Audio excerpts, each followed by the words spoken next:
Hare Krishna, Hare Krishna,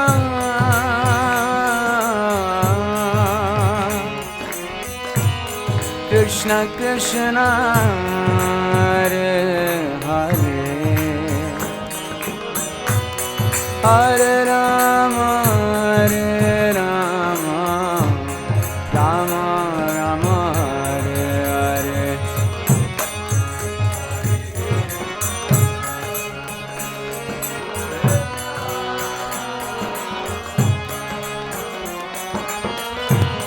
Krishna Krishna, Hare Hare, Hare Rama, Hare Rama, Rama Rama, Hare Krishna, Krishna Krishna, Hare Hare, Hare Rama, Ram Ram, Hare Hare.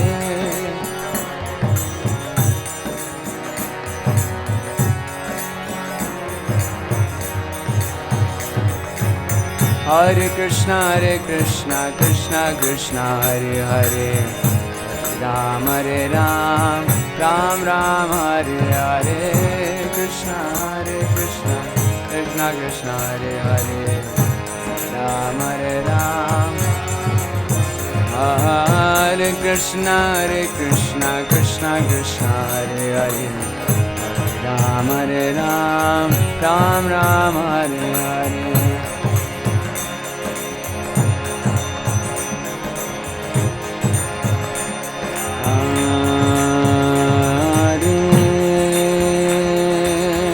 Krishna, Krishna, Krishna Krishna, Hare Hare, Hare Rama, Rama, Rama Rama, Hare Hare.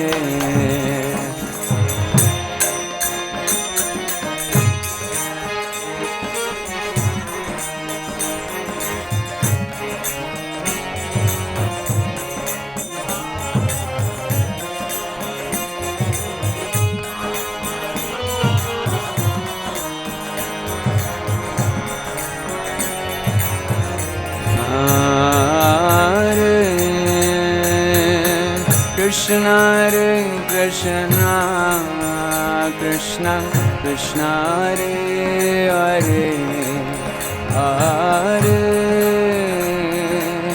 Rama, Rama, Rama Rama, Hare Hare.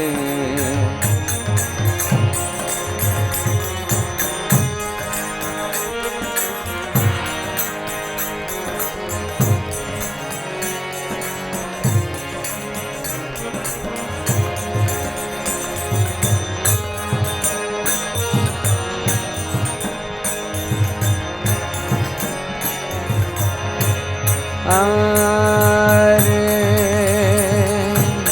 Krishna, Krishna Krishna Krishna, Hare Hare, Hare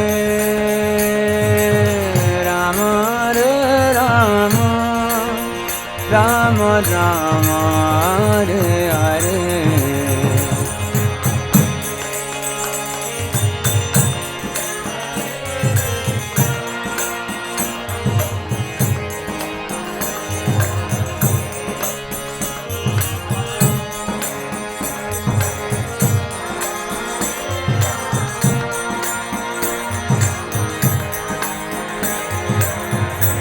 Hare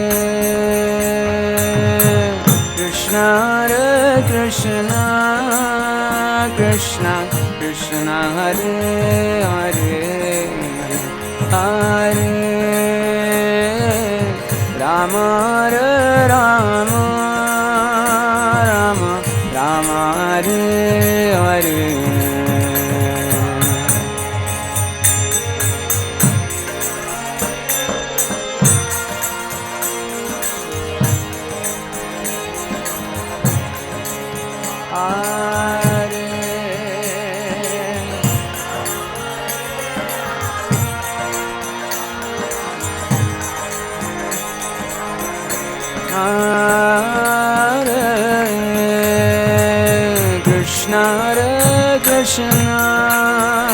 Krishna Krishna Hare Hare Hare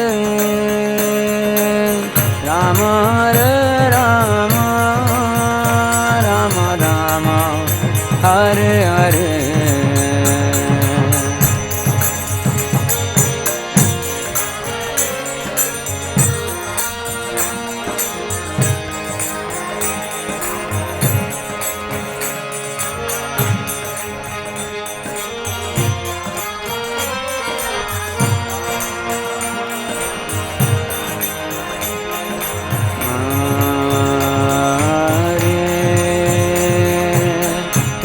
Hare Krishna Krishna Krishna Hare Hare Hare Rama Hare Rama Rama Rama Hare Hare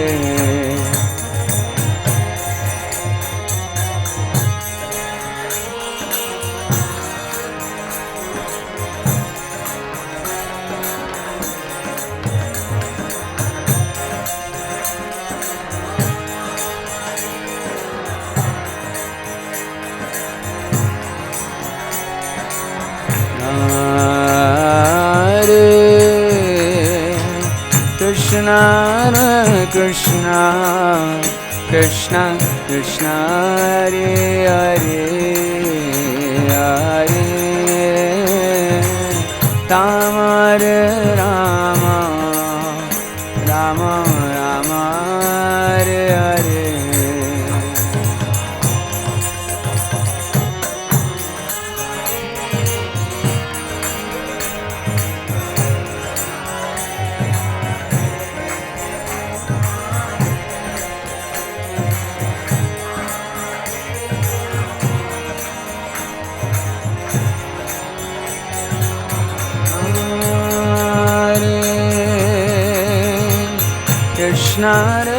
Krishna Krishna Krishna Hare Hare Hare Rama Hare Rama Rama Rama Hare Hare Krishna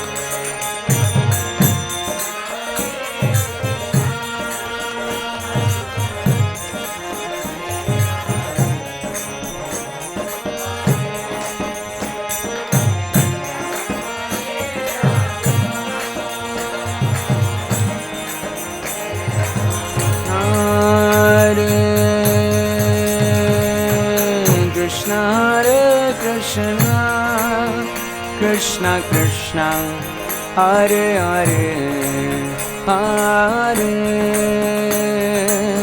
Rama Hare Rama Rama Rama Hare Hare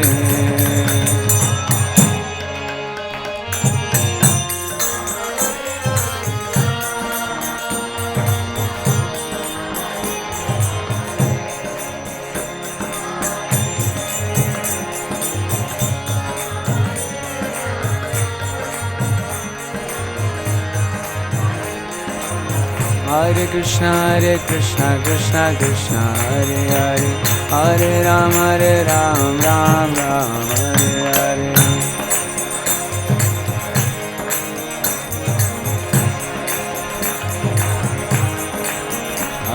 Hare Hare Krishna Krishna Krishna Hare Hare Hare Ram Ram Ram Hare Hare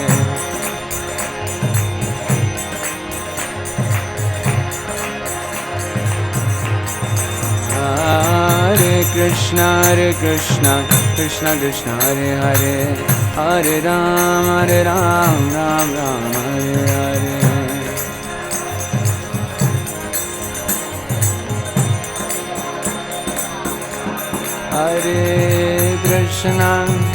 Hare Krishna Krishna Krishna Hare Hare Hare Rama Rama Rama Hare Hare Hare Krishna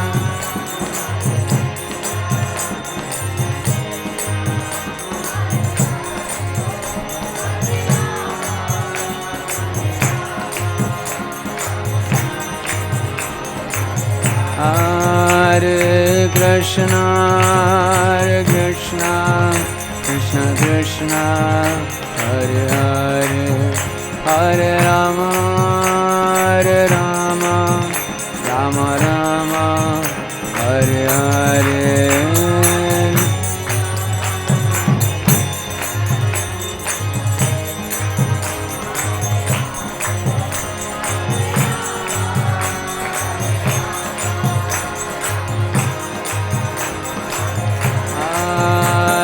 Krishna, Hare Krishna, Krishna Krishna, Hare Hare, Hare Rama,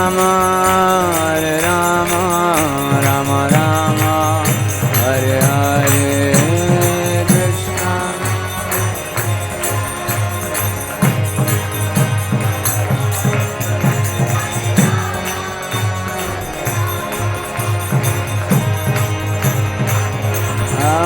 Hare Krishna, Hare Krishna, Krishna Krishna, Hare Hare, Hare Rama,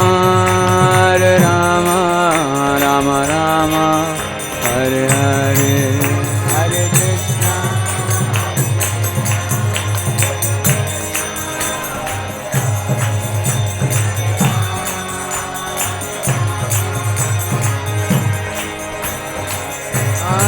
Hare Krishna, Hare Krishna, Krishna Krishna, Hare Hare, Hare Rama, Rama Rama, Hare Hare.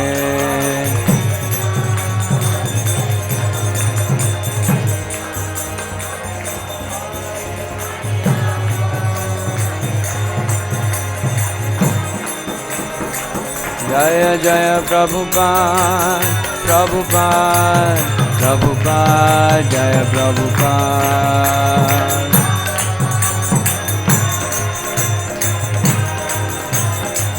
Jaya Jaya Prabhupada, Prabhupada, Prabhupada, Jaya Prabhupada.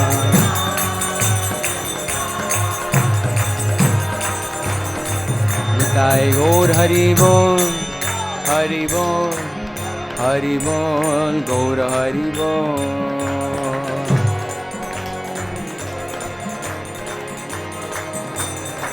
Nitai Gaur Hari Bol, Hari Bol, Nitai Gaur Hari Bol.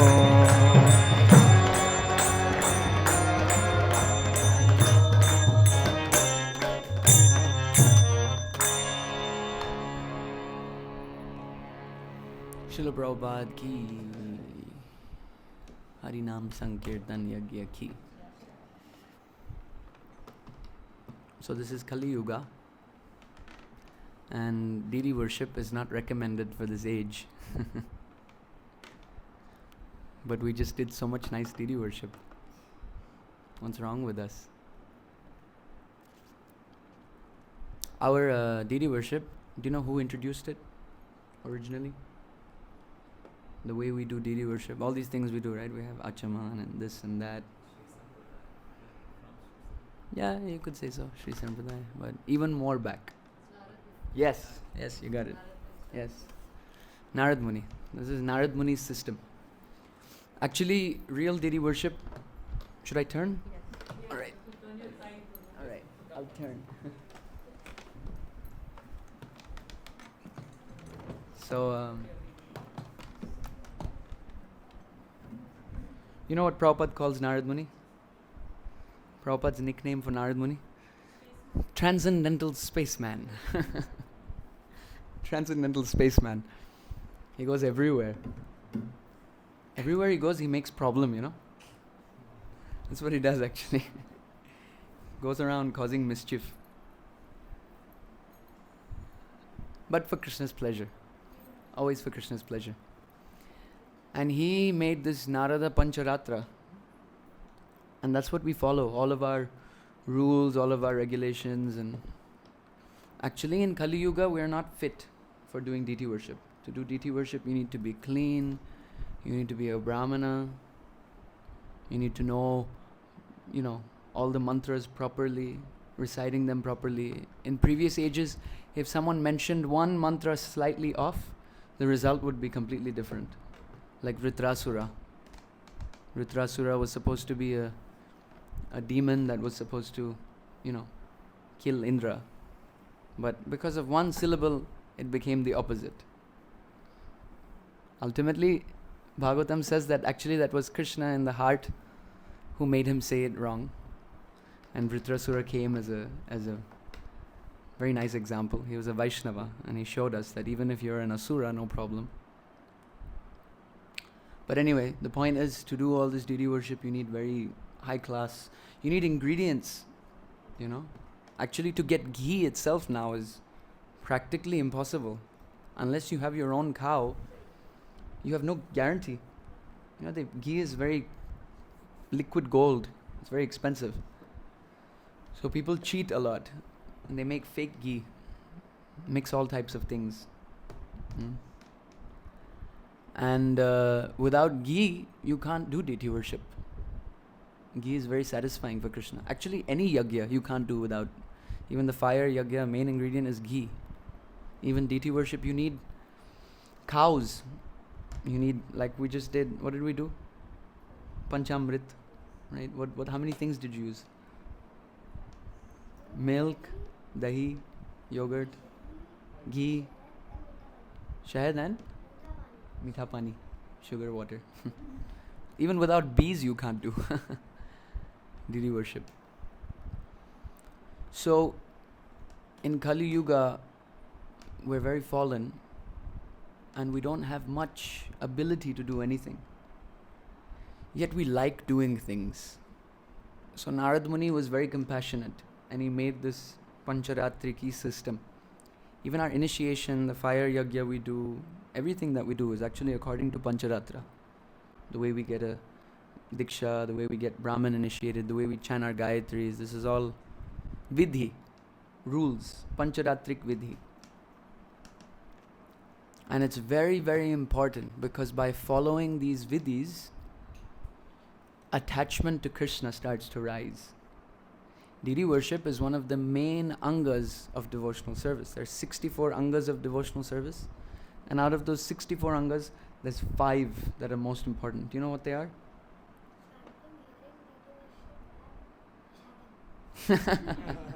Almost. You got 3. Yeah.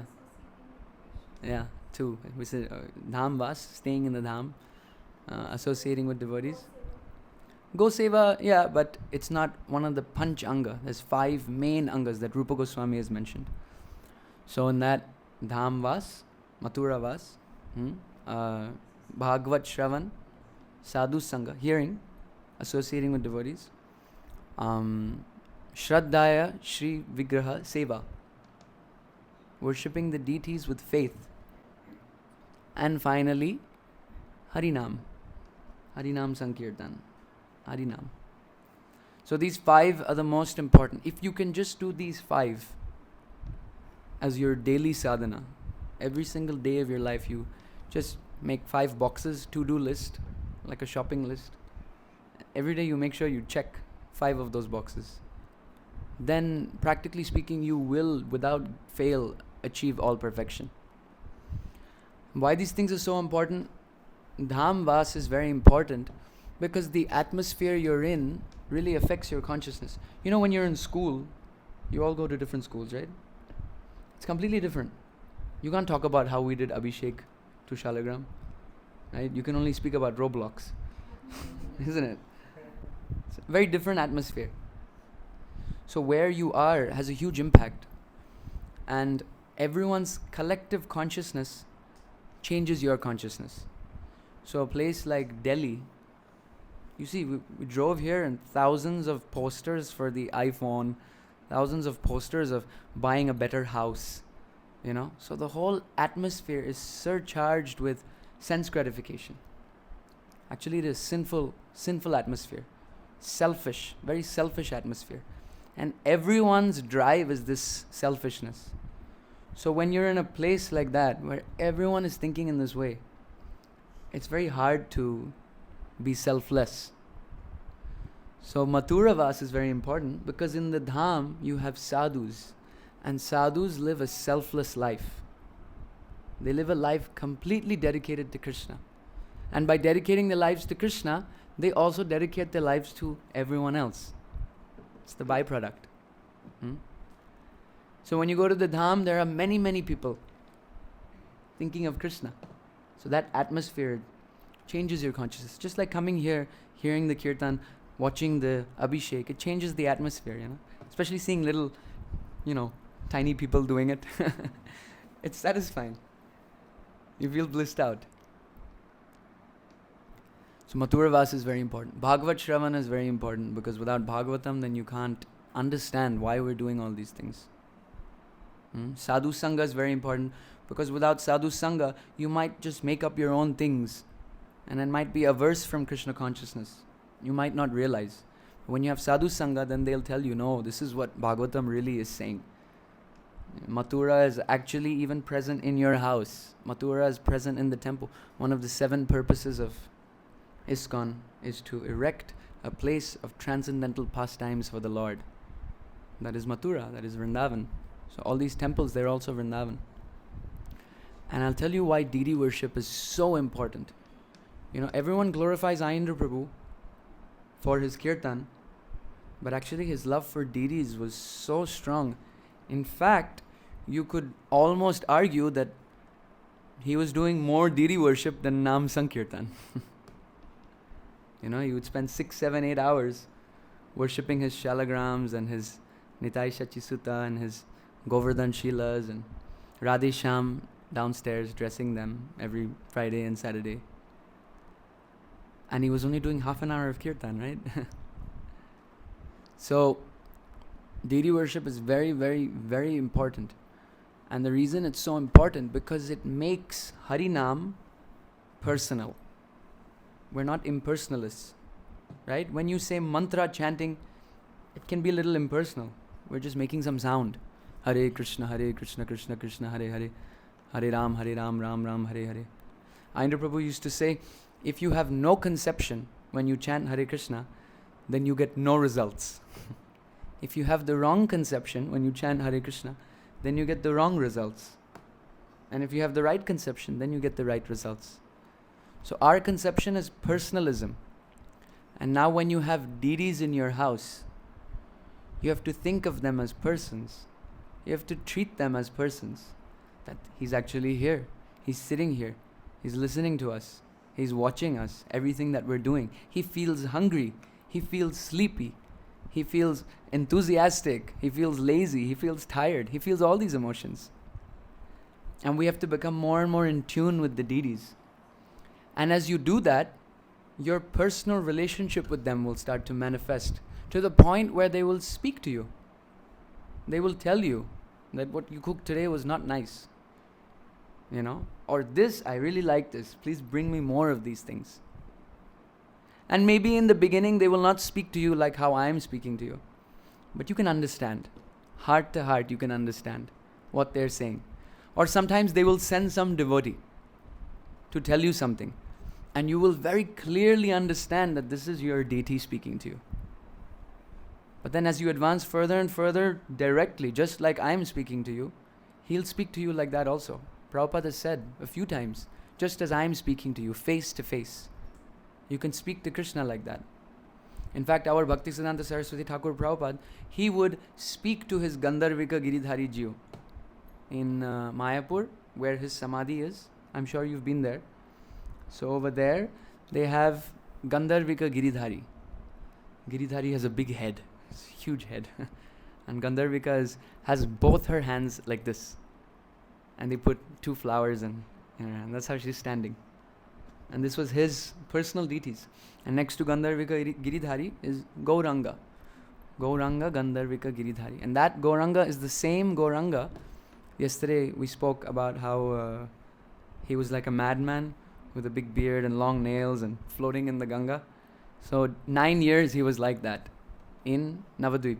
And those 9 years he used to worship Mahaprabhu, a deity of Mahaprabhu, in a little hut. He used to sit in front of them, and you know how he worshipped them? Simply by chanting japa. Every single day he would chant 192 rounds. Every single day. And in the span of 9 years, he chanted 1 billion names of Krishna. Shata Koti Nama Yagya. After finishing those number of rounds, that's when he shaved up and got ready to establish the movement. So it's not an easy thing to establish a spiritual institution. It requires a lot of gravity, a lot of weight. So this Mahaprabhu is the same Mahaprabhu who he sat in front of, Gauranga, and he chanted these billion names. In fact, it used to rain sometimes and there were holes in his roof and he had an umbrella. So he would just put the umbrella over him and Mahaprabhu and continue chanting. So Gandharvika Giridhari, Bhaktisiddhanta Saraswati Thakur Prabhupada used to speak to them. The curtains would close and you could audibly hear him giving reports that today this many magazines were distributed, this many things happened, that temple is opening there, this temple we're having trouble. And then there would be pauses where no one would hear anything because the deities would speak to him and then he would respond that everyone could hear. And then there would be response from the deities which no one could hear. So like this, he used to converse with the deities. Your relationship with your own personal deity should develop in this manner. And when it develops in this manner, then your Naam, your Harinam, your Naam Japa, your Naam Kirtan, it will have the backing of your relationship with Krishna. Why was Ayendra Prabhu's Kirtan so wonderful? He would only sing half an hour. You know, for me, if I sing half an hour, it's barely just clearing the atmosphere. At least 2 hours you need, at least minimum, before you can really start doing Kirtan. But Ayendra Prabhu, within half an hour, he would generate that atmosphere. It's amazing. And that's because his relationship with Krishna is so deep-rooted. It's so fixed through his deity worship, through his Mathura Vas, through his Bhagavat Shravan. And when he used to worship his shalagrams, 3,000 shalagrams, it takes quite some time. He would hear Prabhupada's lectures. He would hear Bhagavatam. He would hear Chaitanya Bhagavat, Bhagavat Shravan. So if we don't have these angas, actually the only anga we need is Harinam. That is the main anga. Harinam Sang Kirtan. Harinam and Sadhu Sangha. Sangha Kirtan. If we have these two, everything is there in that. It is completely whole. But deity worship makes that relationship very sweet, very personal. You know, when someone is infatuated by someone, sometimes it's very obvious. That person can't even hide it. They'll become a little red when their crush walks in. They won't be able to speak normally, their words will get jumbled. Right? They'll try to be very confident, but that confidence you can just see how nervous they really are. Right? When someone is infatuated by someone, very hard to hide it. Very hard to hide. Similarly, when someone like Ayendra Prabhu would come down to the temple room, and when he would sing for the deities, it was very obvious how much in love he is with his deities. Cannot hide it. This is real preaching work. Real preaching work is you cannot hide your love for Krishna. It is so strong, it is so central in your life that nothing else is important. Anything you do, anything you speak, even the way you walk, you can understand that this person is madly in love. And that's what he would do. He would come downstairs and for half an hour, with one pointed attention, he would sing for Krishna Balaram, Gaur Nitai and Radhesham. And that would be enough. That was the only sadhu sangha he was giving, practically. Yeah, some devotees got a few more hours, but on a grand scale, that's all. That's all he was doing. And look at how he impacted the whole world, Look at how much impact that has. Prabhupada said that if my Krishna Balaram Mandir has 27 or 26, some number like this, something within the 20s. If my Krishna Balaram has this many Goswamis, then I can take over the whole world. So we had one living Goswami, he was a Goswami, completely controlled his senses and and the strong impact that it had through his relationship with Radhesham, through his relationship with his Nitai Shachisuta. Very powerful. Deity worship is the most powerful thing. Worshipping Krishna, worshipping Shalagram Shilas, worshipping Giriraj.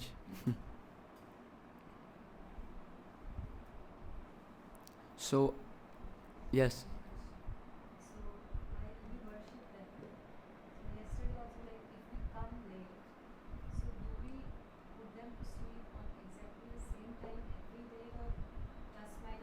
If it's a temple, then it has to be fixed and it has to be regulated. If you're a grihastha, you have some, flexible room. Krishna understands. Try and understand that he's your family member. So all your activities should include him. When you go outside, you don't have to carry him in a little basket, but you invite him also to come. And he will come. And he's there. Something is being offered to the deities of where you are, you tell your deities also, you come and you eat this. You please eat this. Because we're not masters. It's not that they're just the housekeepers, and we go out and do whatever and come back and okay, sleep. You have to carry them in your heart. You have to carry them, always thinking of them. Yeah, Ayendra Prabhu taught us so nicely. He wouldn't eat unless his deities have eaten. He wouldn't drink water unless his deity's water has been changed. So it becomes very personal. That means even when he's outside, anywhere, he's always constantly thinking of his deities. Someone may offer him something, but if his deities haven't eaten anything yet, so then he can, no, I can't eat. Like that, he's thinking of them all the time. This is the power of deity worship. So at home, there is some, he's more kind at home. Naturally, temple is the institution, right? There, Krishna is the CEO. So he has a certain way that he has to act. He stands in a certain way. There's opulence there. Actually, Prabhupada said, temple worship is not Radha Krishna worship. Temple worship is Lakshmi Narayan worship. Yeah, it's Aishwaryamai. Because temple is big institution, big building. It's a bold statement. Here is the Supreme Personality of Godhead. But at home, he doesn't have to be the Supreme Personality of Godhead. He can just be the darling lover boy of Vrindavan. We can worship him like that at home. Obviously, there is still awe and reverence. There is still vidhis that we follow, the Pancharatrik vidhi. But we treat him as a family member. And so there's a late program, he was with us only. So sometimes he can sleep late, sometimes he can wake up late accordingly. Actually, Ayendra Prabhu's personal deity worship program was quite wild.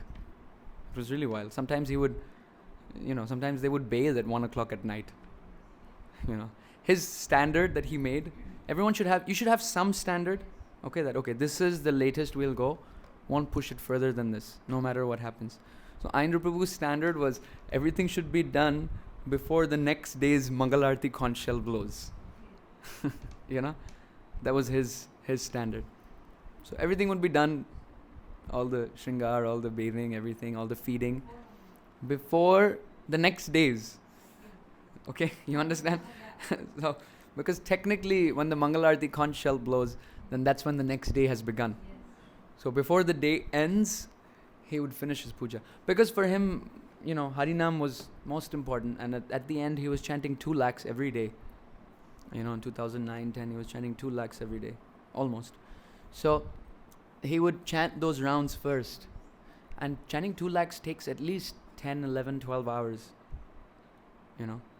And he was worshipping the deities downstairs. So he would do all of that, and the deities would just be sleeping all afternoon. And somewhere they'll wake up. And then he would change the water, and then he would drink water. It was a very intense program, very intense personality. So you see, but they were his personal deities. So they adjusted according to his, and it was legitimate because he's chanting so much japa. It's not that he's just sleeping and his deities are also sleeping. It wasn't like that. So like that, you have your own personal deities. You have a personal relationship with them. And they will speak to you. They will tell you. You can understand when you've displeased them. You can understand. There's this magical thing of Some days where they're smiling and some days they're not smiling. You can't explain this to any logician, For them it'll be the same. You take a picture, no, it's the same. But we can see that. We can see that, oh, today he's happy.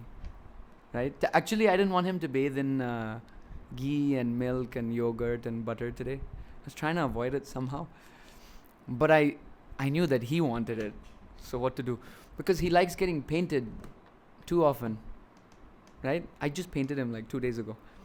And somehow or the other, it'll come off in a few days. And I think, okay, now at least for a few months. But I guess he likes to change his eyes and change his expression very often. And I knew, even when you asked me, I was trying to wiggle my way out of it by telling you, Gaur Nitai, right? Gaur Nitai, you're going to bathe. But then immediately you said, no, let's just keep it as Giriraj. So that was him speaking. He wants it, what can you do? What can you do? You can't do anything. Exactly. Yeah, exactly. So they speak like that. Very clearly. Very obviously. And you feel happy. Although I didn't want him to bathe, but his determination is so strong that it happens. So I feel happy. Like, wow, this is a real thing. And I knew even this morning when we were walking, plucking flowers, right? I was thinking, how can I get out of him bathing? But somewhere deep down inside, I knew it's going to happen. I knew I can't escape it. We started crying. Time has passed. How will I go, Abhishek? I said, that when he came down twice, checking you were sleeping, waiting for you upstairs for Abhishek. This is how Giriraj is. Yeah. No, I knew. Actually, he wanted it. He wanted you to bathe him. Then when you went to sleep, I became even more like, okay, maybe it won't happen today, So the personalism has to increase with Krishna. At home for deity worship. So morning, first preference is chanting. Yeah. Heart speaks, I should chant. Yeah. And then, when I have so many set of responsibilities in the morning hours, sending him to school, cooking, Right. then deity worship, then I'm thinking, like if it is beyond 8:30, and inside it start crying, why deities are like being punished till 8:30. So what should I do? Should I chant? Should I cook? Should I bathe them first? Or what should I do? No. For us in our society, Prabhupada has said that as a mother, child worship is deity worship. That's your first priority, actually, taking care of your family and making sure. And they understand that. They know what you're doing. They're observing you. Like I said, if you're sleeping and if you're just lazy and they're waiting till 8:30, then it's very different. But you're sending him to school, you're cooking and you're doing whatnot, taking care of the house. This can't be postponed. And they understand. And even the fact that you're feeling bad, they're relishing that also. You understand? Like, they're relishing your relationship that you're having with them. But you can have there should be some minimum standards. Like there's pancha upachar, there's 5 things you can offer every day. Or there's 16 upachars or whatever it may be. You should have something which is for sure, it will happen every day. And you even have a time, by this time. Let's say 12 in the noon. Before 12 in the noon, everything should be done. And if you keep it little fixed like that, they will see. And they will enjoy by throwing you more obstacles to see how will she meet the time today, huh? They will do that, 100%. And you still endeavor and just, 11:59 and 59 seconds done. Idam sarvam, last flower. Many times I feel. Yeah. No, it's okay. You just try your level best. How much can you do? And we should not get over enthusiastic. Sometimes devotees get over enthusiastic and they collect many, many deities. They have like a whole factory at home. And it's like, and then they're not able to upkeep the service, especially Shalagram. If you have Shalagram, look, Krishna in another form, he can come and go as he pleases. Right? He can come into the deity form and he can leave, go for a walk. But Shalagram is always there. So Shalagram, we should try and worship nicely. Worship with little bit standard. And Shalagram worship is so nice that if you do seva aparads, there are so many different seva aparads. Just by doing Shalagram seva, those seva aparads become nullified. What's the time? You know, I was supposed to read with some devotees in Australia, and funnily enough, the chapter which we're on from Harinam Chintamani is about seva aparads.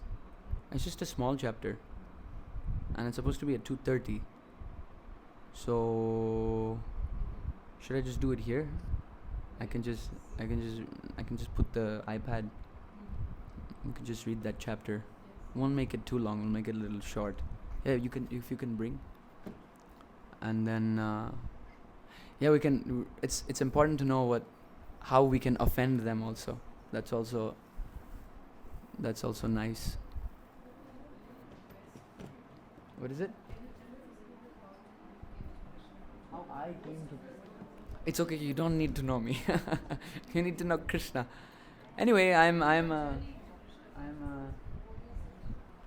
well, I first came in contact with this movement in Juhu when I was 5 years old.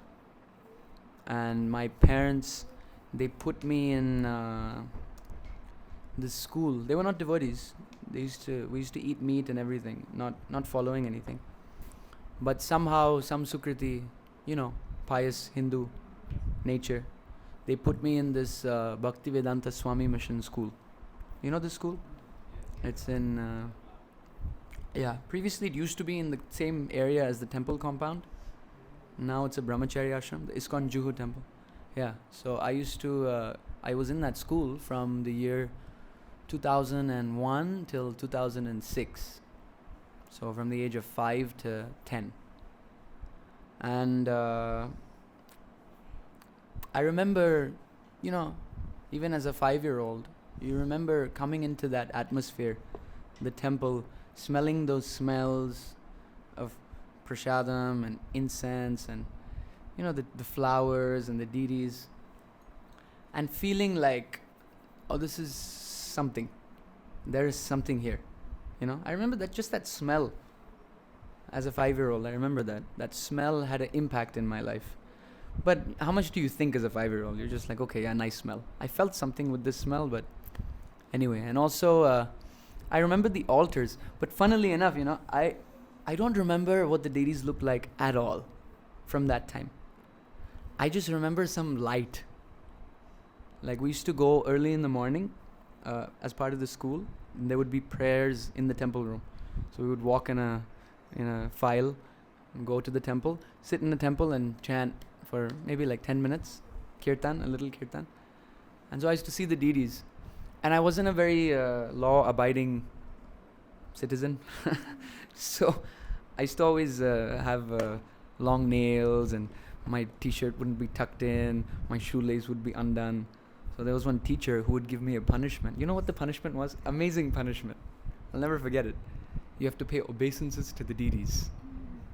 Right? And according to the offense, the severity of the punishment was how many number of times you have to pay obeisances to the deities.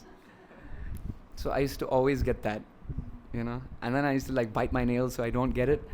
But then the teacher could understand that he bit his nails, And he had probably they don't beat the kids anymore, in school. But back then he had the Sudhir sir, he had a whistle. So with the whistle, it had like a lanyard. And with that lanyard, he would beat all the naughty kids. So I remember that. He used to beat me. But I still liked him. I liked him. He was a nice guy. And I would have to pay obeisances. 5, 6, 7, 8 times. And there would always be 2 or 3 friends of mine, birds of a feather, flock together.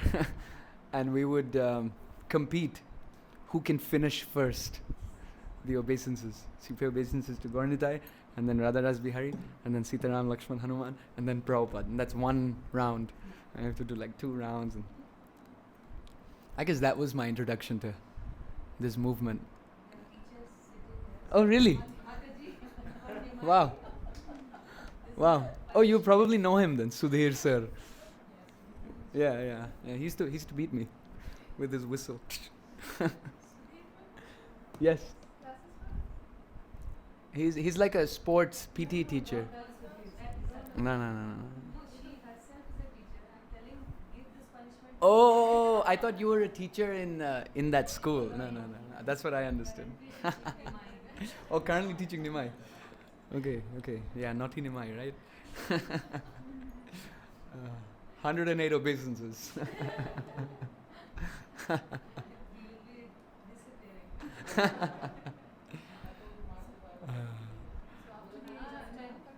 After the age of 10, I never really followed anything. Like, I mean, I just happened to go to this school. At the age of 10, my family moved to Australia. And then we were living there in Australia. And then for 5 years, I experienced the glorious puberty and teenage years and had no contact with ISKCON or Hare Krishna or anything. I just living a life of misery. And then when I was 15, I met one boy who was in the same school as me over there, and he also moved to Australia. So he was a devotee. Yeah, he was a devotee. His name is Krishna Balaram. And we went to see him, right, in the temple. He was living in the temple. So then like that, I started going to the temple. I was an atheist at this point actually, you know.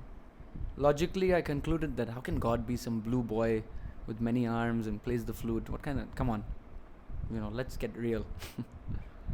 Logically, I concluded that everything is matter and everything is just whatever, just enjoy life, you know. And but I liked morality.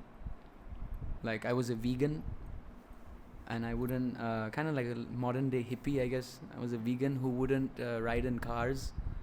I would ride my road bicycle, you know, the Tour de France, those thin wheels. I would ride that everywhere. And funnily enough, I used to like riding long distances, and the only time I could do it is early in the morning. Otherwise, there's too many cars. So I would wake up at 2 in the morning, and we were living like 25 kilometers away from the temple. And the only place that's open at that time is the temple. So I would ride my bike there. Yeah, something like that. You know, I was into that, like fitness, whatever. This idea of riding bicycle. So I was riding like that 25 kilometers early in the morning. And I was thinking, okay, the temple is open. There's milk sweets there at that time. So it's perfect, you know. Yeah, Mangalarti sweets. And then I would go to the temple. And like that, I started going to the temple more often. And you know, once you make friendships with devotees, you're finished. That's it. And then I heard them speak. I read Perfect Question, Perfect Answers. That was the first book I read. And when I read that book, I was like, okay, this is not just some sentiment. There is some substance here. And then I read the Bhagavad Gita, and yeah, that's it, you know. If you read with an open mind, and I was searching, I was looking for what is the truth. That was there. I was definitely looking. That's why I was a vegan, and I was doing all these counterculture things, you know, already. So like that. And then when I was 16, I joined the temple, you know. Yeah, and then when I was 18, I became full-time. Living in the temple, yeah. I got initiated.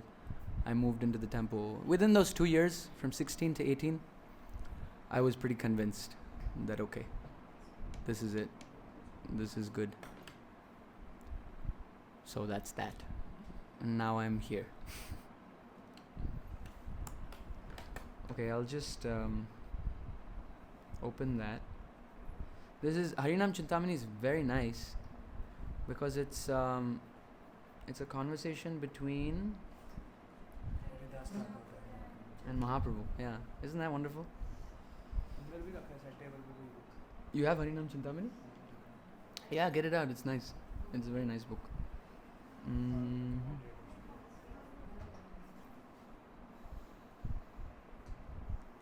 Do we have Wi-Fi here?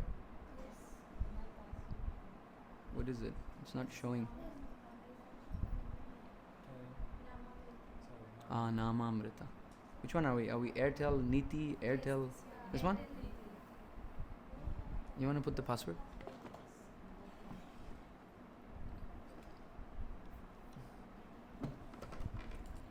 Jai.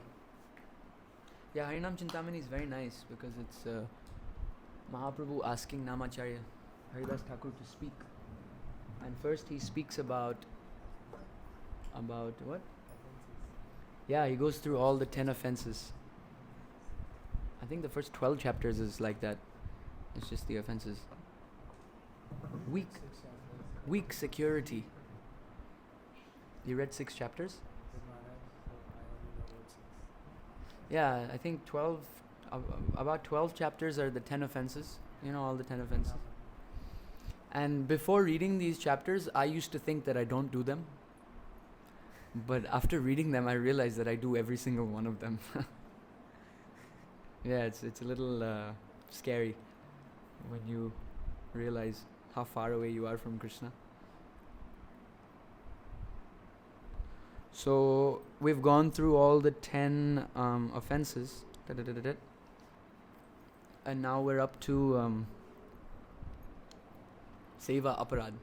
Nam Aparad was finished, and Seva Aparad.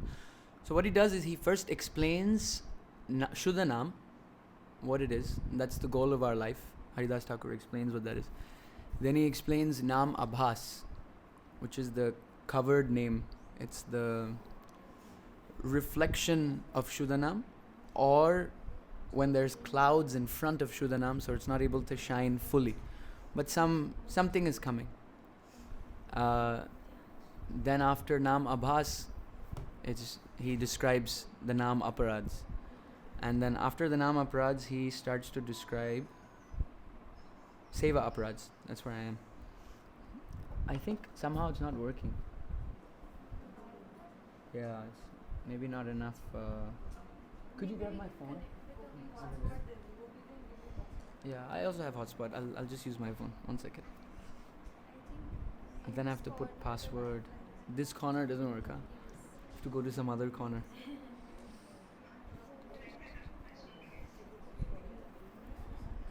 Yeah.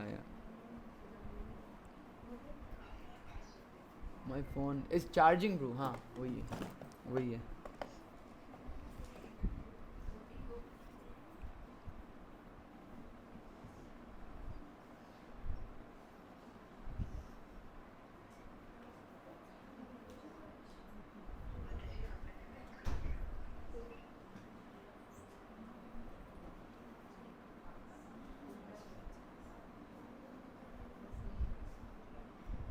What is this?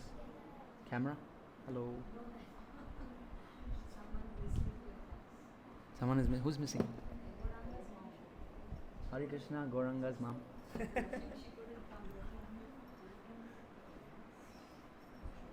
Okay.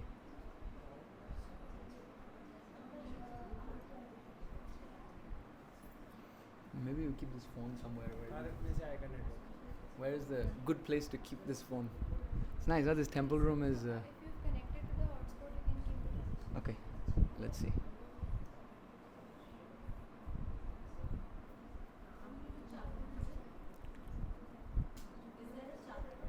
Is there a... Yeah, there is. It's chapter... It is... 1 second. It's chapter...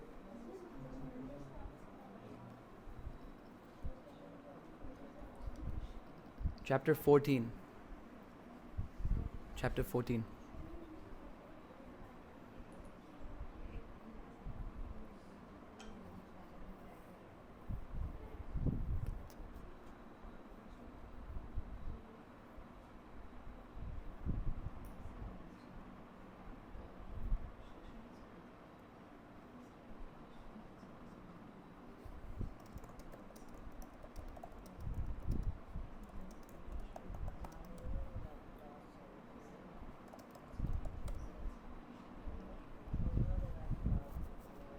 You have it?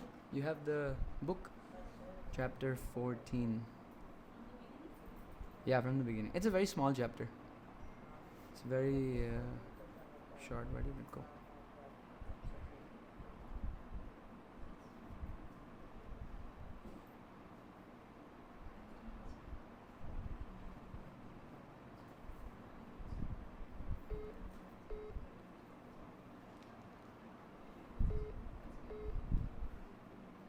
phone is doing something. Poop poop.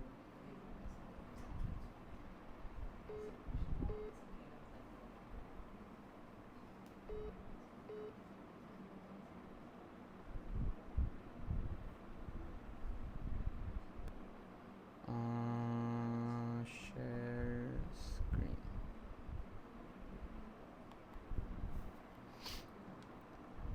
Everyone has the book. Hare Krishna. Hare Krishna, Prabhu. Jai. I'm in Gurugram, and there's a whole bunch of devotees here also.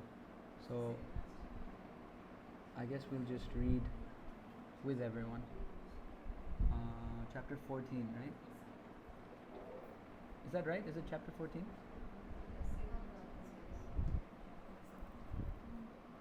Yes, Prabhu, we need to start that offenses. Okay. All right. Chapter 14. Okay. Here's the. Yes. This is Harinam Chintamani. Chapter 14. Offenses in serving the deity. Jai Gaura Gadadhar Janava Jivana. Jai Sitapati Shrivas Adi Bhakta Gana. Mahaprabhu said, "Listen, Haridas, you have revealed the truth about offenses to the name. But this, the jivas of Kali-yuga, by this, the jivas of Kali-yuga will become fortunate. You are the acharya of the holy name. When I hear the descriptions of the name from you, I feel great joy. You are the acharya in conduct and learned as a preacher, and your character is decorated by the jewel of the name. Ramananda Rai taught me about rasa, and now you have taught me the glories of the name." So this is very important because Ramananda Rai has given the whole foundation, right? He's given the whole philosophy actually. In that Ramananda Rai Samvad, he's given the whole, just the basic outline of everything in Krishna consciousness and our goal. But Haridas Thakur is now giving the process. Ramananda Rai kind of gave the prayojan, and Haridas Thakur is now giving the abhideya, the process, how you can get there. Now discuss the different offenses in serving the deity, seva aparad. Hearing this, the darkness in the heart of the jivas will be dissipated. Haridas said, "Those who are serving the deity know about this. I have simply taken shelter of the name, so how can I know? However, not to violate your order, I will elaborate." This is a nice thing he's saying. Those who are serving the deity know about this. The idea is when you worship your deity, you should get some indications. You should get some inspiration from your heart, whether they're feeling satisfied or not. And so some of these things, although some of these rules, they might seem a little outlandish and they might seem like, oh, why is this an offense? But as you worship them, they reveal to you why this is displeasing. And obviously he's showing a lot of humility, saying, I just take shelter of the holy name, so how can I know any of these things? But anyway, because you're saying, I will speak.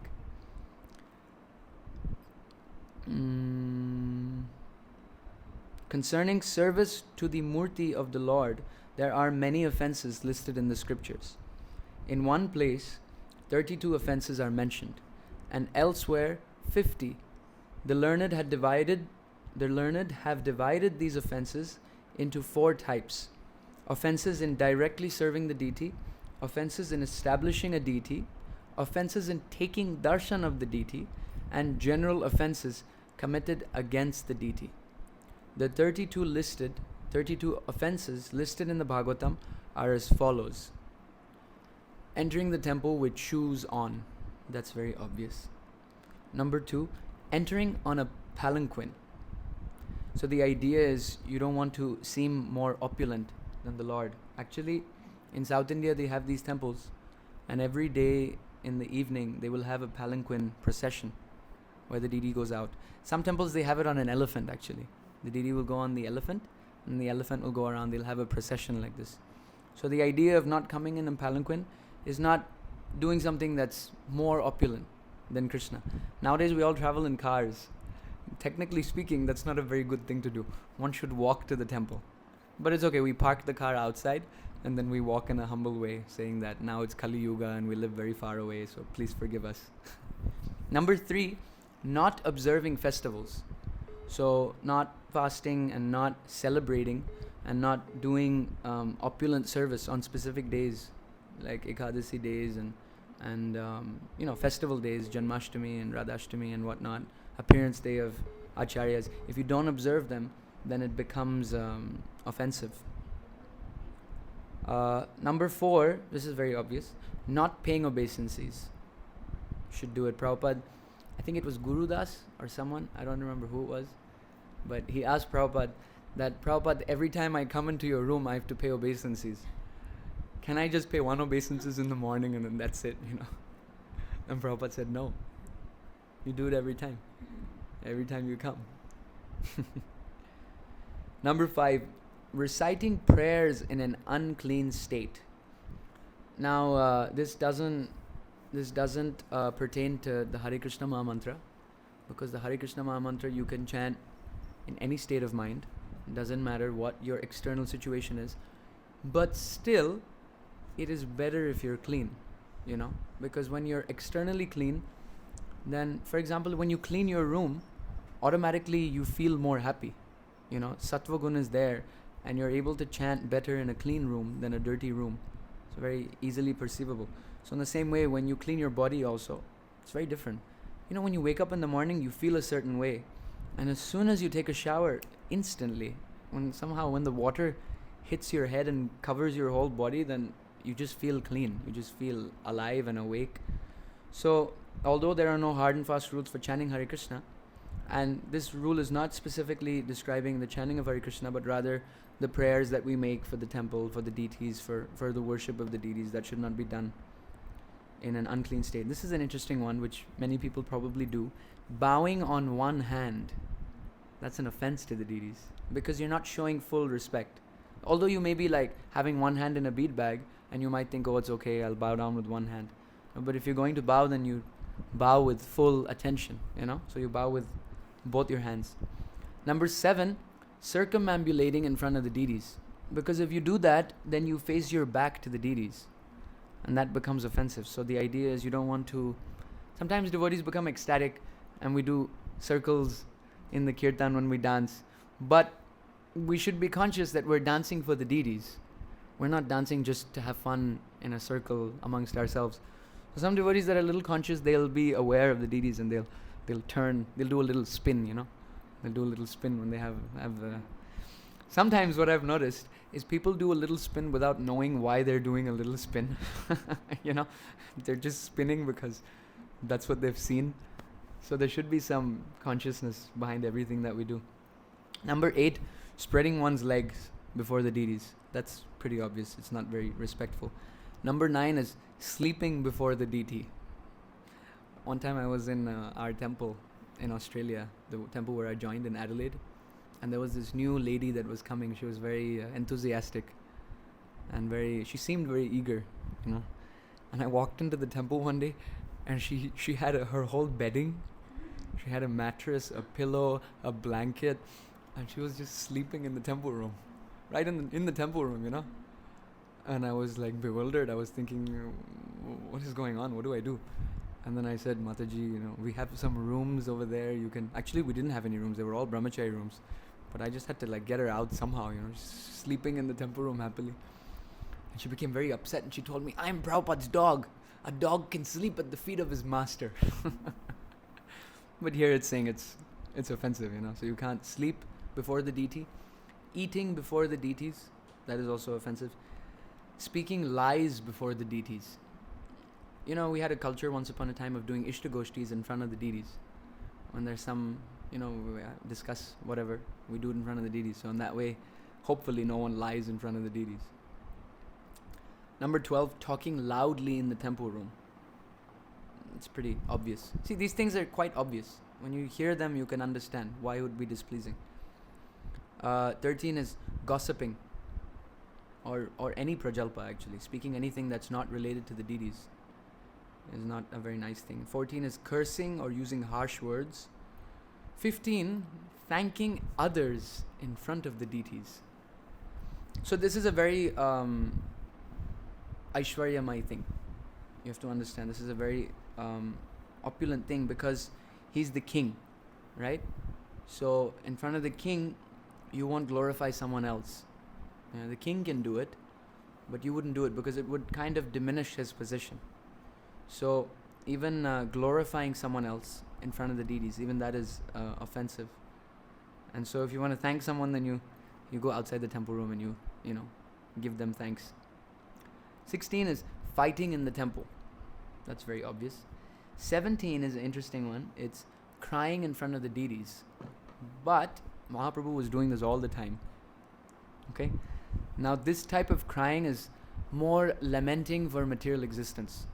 Lamenting that you're suffering in the material world, that your boss said something, your husband said something, or whatever. Your child is not listening to you. And you're crying just because of the kleshas. What is it? The Adi Daivik, Adi Bautik, Adi Atmik. And because of that, you're crying pain of material existence. And you're crying in front of the deities. Not so much calling for the deities, not so much just crying because you're suffering. That's the type of tears that are not so conducive for Krishna consciousness. But you can cry calling to Krishna for help, right? Even though you're suffering with the same things, okay? But you can cry calling to Krishna that, my dear Lord, please save me. I am in such a position. I don't know what to do but to cry. Mahaprabhu was doing like this. Mahaprabhu said, the fact that I am maintaining my body proves that I have no love for Krishna. And he was crying.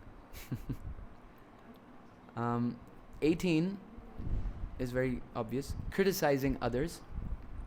19, well, I guess this Mataji did this one also. Covering oneself in a blanket before the deity.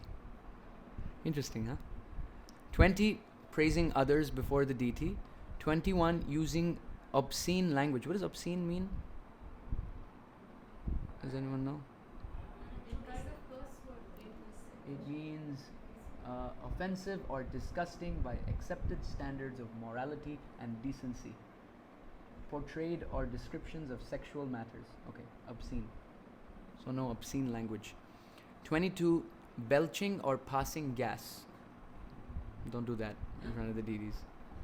23, this is nice, not offering the best articles possible. So if you offer old things or whatever is, if something better is available, if you don't offer that, that also becomes offensive. 24 is eating food not offered to the deities. See, the idea is that he's the master, we're the servant. So the master never enjoys more than the servant. So if you're eating something that your deity has not eaten, then you're enjoying more than him. Your level of enjoyment should never surpass the enjoyment that your deities are experiencing. This is nice, 25. Not offering fruits that are in season. Should offer seasonal fruits. Otherwise it becomes a seva aparad. Wow. 26 is offering already enjoyed food. Yeah, don't do that. Don't do that. 27, sitting with one's back to the deity. There's one Kirtan. There's one Indra Prabhu's Kirtan where so I guess someone is sitting with their back facing the deities, and then in between the Kirtan, he says in Hindi, Thakur ji ke piche nahi. Something like this. He tries to say it in Hindi. I just remembered that. So you shouldn't have your back facing the deities. 28 is an interesting one. Sitting directly in front of the deities. So we can sit in front of the deities, but not too close. This is what it means by sitting. Like if I come and sit right in front of you like this, it's a little uncomfortable. And sometimes devotees, they have a tendency of doing that because the deities are so small and they're so cute. So they'll come and they'll sit right in front of the deities. And the poor deity has to smell your breath and can't get out of. So that's what it means when sitting right in front of the deities. A little bit, give him some space. 29, paying respect to others before the deities. So this is an interesting one because we have Prabhupada in our temples, right? And we all pay dandavats to Prabhupada first, and then we pay obeisances to the deities.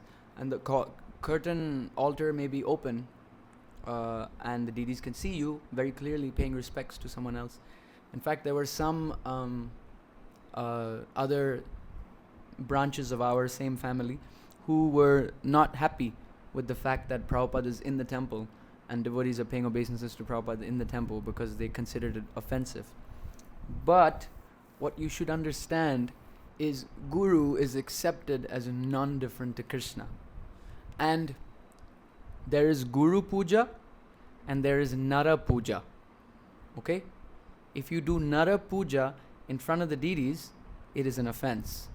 But if you do Guru Puja, then in essence you're worshipping Balaram Nitai, who is non-different to Vishnu Tattva. So when we worship our spiritual master, if it becomes a personality cult, if it becomes like, oh, this is my guru and he's the best guru because he's in this specific body, then that becomes Nara Puja. That becomes the offense of considering your spiritual master to be an ordinary human. If you're worshipping the personality, you'll make that offense. And in essence, you will make the offense to the deities also. But we are worshipping, and this is very important to understand, we are worshipping the delegation. He has been delegated by his spiritual master, ultimately by Lord Chaitanya, coming in that line. And that delegation is what we are worshipping. So that delegation is non-different to Krishna. Srila Prabhupada has a right to sit there because he's been instructed by his spiritual master to take this message to the West. So when we pay obeisances, we're actually paying obeisances. And think about it. Namaste Gauravani. We're paying obeisances to that Gauravani. Right? We're paying obeisances to the instructions that is coming down. So in essence, we're actually worshipping those instructions. And those instructions, because they're coming from Krishna, they're non-different to Krishna. He's an embodiment of Lord Chaitanya's instructions. So whenever you're doing Guru Puja, you should remember this. That we're not worshipping some Bengali man who was born 100 years ago. No, we're worshipping the spiritual master. We're worshipping Balaram. So in that way, you can, even to the extent of doing an abhishek, it's fine, of Prabhupada in front of the deities. So that you should have that distinction. But otherwise, paying respects to others before the deities should be avoided. And here it says, not glorifying the Guru. Right? So this is where it might become like that. But you clearly understand you're not glorifying, you're not doing Nara Puja. You're not worshipping the personality. You're worshipping the instructions and the message that is coming through this personality. Guru Mukha Padma Vakya. Chitte te kori akya. 31 is praising oneself. This is pretty obvious. Maybe not, because he had to mention it. Praising oneself. And 32 is criticizing deities or demigods. Krishna doesn't like this. He doesn't like this at all. Because he loves everyone, and these demigods, they're not ordinary persons. Especially for us. For us Gaudiya Vaishnavas, these demigods are not ordinary. Why? Because practically all of them got to take part in Lord Chaitanya's movement. For example, I was in Malaysia, and we had this Murugan temple, god of war, Kartikeya, right? He was very popular. Right next to our temple, our ISKCON temple, next door is this Murugan temple, this Kartikeya temple. And our devotees have this nature of kind of like avoiding him. But in Gaur Leela, he appeared as Achyutananda. You know who Achyutananda is? Achyutananda is Advaita Acharya's son, and he was a prominent Acharya. Advaita Acharya's branch from Lord Chaitanya's tree, the main branch is Achyutananda. And Mahaprabhu liked Achyutananda so much that he would dance with him when he was a little child. Mahaprabhu would dance with Achyutananda. So, how can you disrespect such a person? How can you think this person is low or not important? He danced with Mahaprabhu. Kartikeya, god of war, danced with Mahaprabhu.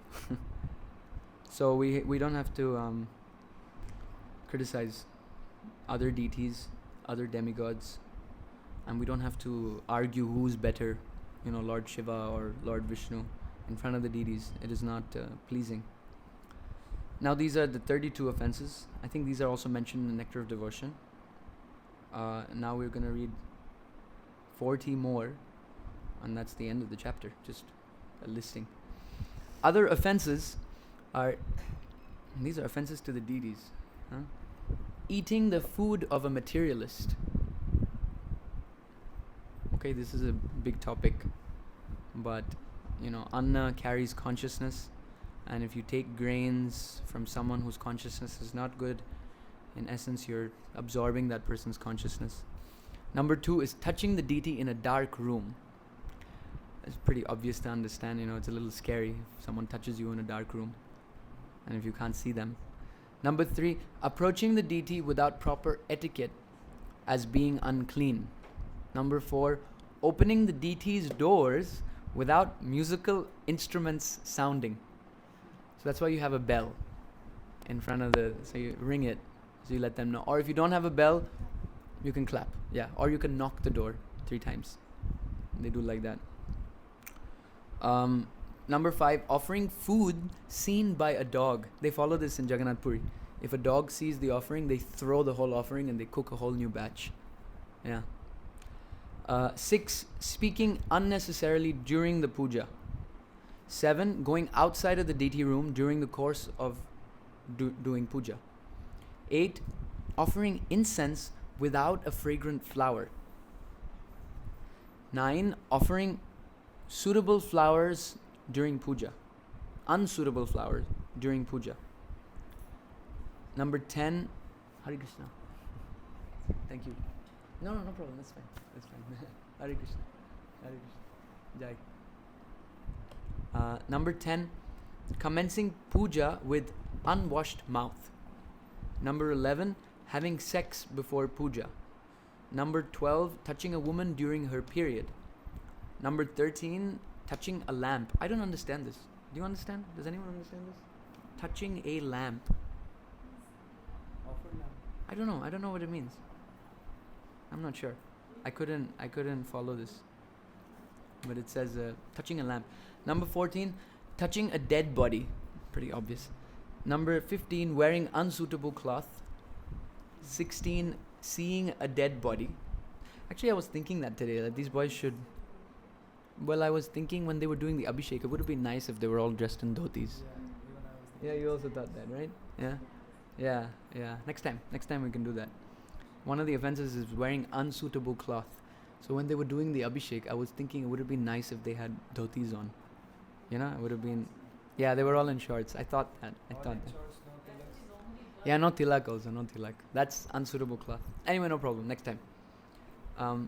Number 16, seeing a dead body. Okay. Yeah, that's what I'm thinking as well in my mind right now. You have to take a bath with the clothes. Yeah, that's what you have to do. You have to purify yourself, clean yourself.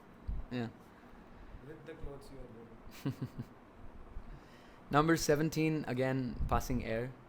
I think this is from 2 different books, so he's just compiled it. 18, becoming angry. 19, coming directly from a cremation. 20, doing puja with, this Aindrapu used to follow very strictly, doing puja with yet undigested food in the stomach. So you should not eat and then do puja. It's not, it's prohibited. Number 21, eating onions, and then it says kusumbhasaka. What does that mean? Do you know? Kusumbhasaka. Maybe some shark.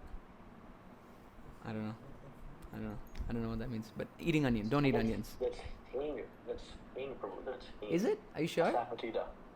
That's interesting. Yeah, because in mine it says asafoetida or kustumbha. So that's the other name for... Right. Interesting. Anyway, for us, Prabhupada allowed asafoetida. So, jai. 22, chewing betel nuts. 23, touching the deity after massage with oil and not bathing. So when you get your own massage with oil and you don't bathe. 24, offering flowers from an unclean pot. 25, doing puja in an inauspicious time. So this might relate to what you were asking, but also understand that Krishna understands your position. These are rules, and they are like, in one sense, you should follow them. But you should also understand, because it is a personal relationship, it's not like Krishna will be like, oh, he saw a dead body, hell for you. It's not some type of, the Christian idea of God sending you to hell for eternity because you did something wrong. He's a person, and because he's a person, he looks at your intentions, he looks at your desires, and maybe you're not aware of some of these things, and you do something wrong, so he won't, because he's a person, he understands. Where am I? Sitting directly on the floor. This is important also. You should always have an asan. You should always have asan to sit on when you do puja. Touching the deity with the left hand while bathing him, especially shalagram. That's why I pointed that out. So when we're, sometimes we have to. Sometimes the shalagram is so huge that you can't even lift him with one hand. So then what you do is you get your chadar, and you put on your left hand, on your chadar, or on some cloth, But you should never touch directly with your left hand. But what to do when you are applying the oil and it is very big? No, that's you have to massage in both the sides. So that's what I said. You get a cloth. But all the oil will go on the cloth. The big deal. Your cloth will smell nice. How nice. And you shouldn't. Aina Prabhu was very strict about this also. He wouldn't touch his shalagrams with his left hand. Right hand, everything. And you can pick them up and you can massage them, Or you can put them on some plate or something, and you can massage them like that. Or you can use your hand. You can use your left hand as long as there's something in between, and you put them there, and then you can do like that. 28, offering old fruit. 29, boasting during puja. 30, spitting. You have to be pretty brain dead if you're spitting during puja. 31, wearing horizontal tilak. 32, not washing the feet. That culture is disappearing now, The feet washing culture, that's very quickly disappearing, even in India. At least before in India it was there, it was understood. Yeah, there would always be a tap outside. But now, I was in the UK, and there's not one single tap anywhere outside, I was so bewildered. I was like, what am I supposed to do now? No tap anywhere. Like, we walked, because I ate something and my hand was muchi, and I wanted to wash my hands so I can chant japa. And we walked for about like half an hour, not one tap anywhere. And I was just thinking, wow, this is sinful society, You don't even have available water just to wash your hands. But what they have instead, they'll have little pockets of alcohol. The hand sanitizer. Right? That's what you wash your hands with. Okay, where am I? 33, offering food cooked by non-Vaishnavas. Nowadays, many of our devotees, they've started doing this also. It's not very practical. You should offer what you cook yourself. Buying things from outside. Prabhupada very clearly even says bread. You should not buy bread from outside, and you shouldn't offer that to the deities, because it's not cooked by you. You learn how to make bread, 34, allowing non-Vaishnavas to be present during puja. So specifically the ones that happen behind closed curtains, like dressing the deities and all of these things. You shouldn't have non-devotees around for those things. Aarti is fine. Aarti is different. Yeah. This is your personal puja that you do every morning that you're doing that. 35, not worshipping Vishnu. 36, talking to a Shiva or Durga worshipper. Now this specifically means like in an argumentative way in front of the deities. You can speak to a Shiva worshipper, Durga worshipper, that's fine. But it shouldn't be in a spirit of like competing and challenging them. What to speak of Shiva, Durga, even the different incarnations of the Lord. Sometimes Sri Vaishnava and Gaudiya Vaishnava will start fighting in front of the deities, that Vishnu is supreme, no Krishna is supreme. One time I remember I was in Aina Prabhu's room and I had the same mentality, and there was a worshipper of Lord Ram, and he came and he told me that he worships Lord Ram. And I got really passionate, I don't know why, and I started quoting Prabhupada, ISKCON devotee. I started quoting Prabhupada and purports and places where Prabhupada says you should worship Krishna, one should not even divert one's attention to other incarnations such as Lord Ram and Varaha and Narsimha and so on and so forth. I read all these things and it was a very challenging spirit. And then I started telling him how Krishna has 64 qualities and Lord Ram has lesser qualities. And you know what he did? He defeated me in one sentence. It was amazing. It was very good for my false ego. And actually it was Nitai Sachisuda. They did it. They made him speak in this way. He said, Prabhu, I am not worshipping Lord Ram because he has this many number of qualities and that person has more qualities. This is not some transaction. I worship him because I just love him. I had to close my mouth. I had to fold my hands and pay my obeisances to him, you know. So that's the idea. You shouldn't talk in this competitive spirit. 37, bathing the deities with water touched by the fingernails. 38 is worshipping while perspiring. 39 is making oaths before Krishna. I'm not sure what this one is relating to. You have any clue? Making oaths before Krishna. Like we do in the Like- court, we put our hand Oh, yeah, I speak on the Bhagavad Gita. Oaths. Okay. कसम खा के बोलता हूँ Thakur ji. Ah, yeah, okay. One should not. Okay, you should not do that. Yeah. On the Lord. See, English doesn't translate it, no? That's why some of these might sound a little bewildering, but they're not. Huh? Yeah, I speak. I was born in Mumbai, right? I was there till I was 10. So. And the 40th one is stepping over articles of the deities. Like, actually, when we do full puja, then there's even a worship just for the conch shell. You worship the conch shell before using the conch shell. You do a little arati for the conch shell and so on and so forth. In fact, in our proper culture, even the devotees, like the mridanga players, they're supposed to do a little archan of the mridanga. You know? I don't know if Bablu Prabhu teaches this or not. But yeah, there's mantras and there's a whole process where you offer a little arati, In Adivasi you decorate. So every morning we decorate the deities, right? We put new cloth on them. So in the same way you dress your mridanga.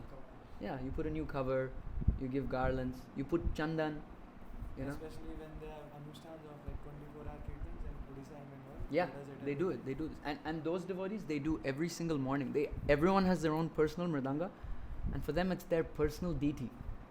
They do their deity worship to the mridanga itself. They even put oil, you know. And there must be some science. The straps must be getting stronger and everything. So, so what to speak of stepping over. Pushing them, throwing them. Sometimes we deal with our mridangas very horribly, you know. We just put it down, just put it in the, just sitting there with no cloth, nothing. Our 24-hour kirtan needs to improve actually in that regard. So much powder. No powder and all, that's all But okay. throwing- That's okay. throwing harmonium, Yeah. cutting down. So the articles of the deity should also be respected equally. Okay. All these offenses in serving the deity will obstruct one's bhakti. Anyone worshipping the deity should avoid these offenses. The devotees avoid both seva and nam aparads and thus taste the nectar of devotional service. When a devotee commits a seva aparad, he should rectify it immediately. So, in one sense, now that you know all these things, you should try and remember them and you should try to rectify it immediately. Seva aparad is not as heavy as nam aparad. Seva aparad actually is nullified, like I said before, simply by worshipping Shalagram. Seva aparads are very quickly nullified, and we should rectify them by not doing them again. But with nam aparad, he must constantly be rectified, improving and avoiding. With the nam aparads, he must constantly be rectifying, improving and avoiding. Okay. One who is on the level of bhav worships the deity day and night in solitude. He makes no offenses against the name or in service because his service is performed in his mind. On the order of Haridas, the devotees chant the touchstone of the holy name. The next chapter is very complex, so I'm not going to read that right now. Bhajan Pranali. Okay, are there any questions or comments?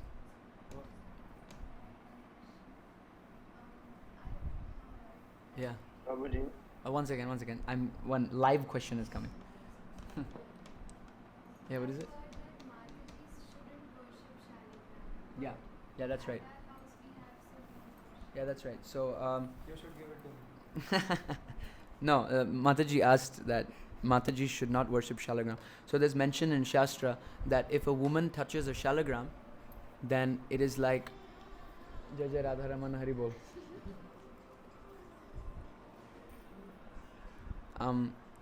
It says in Shastra that if a woman touches a shalagram, then it is like a thunderbolt hitting the head of Krishna. But if that woman is initiated into the Pancharatric system, or if she has a husband who is initiated in the Pancharatric system, then she may be permitted by permission from the spiritual master, she may be permitted to worship shalagram.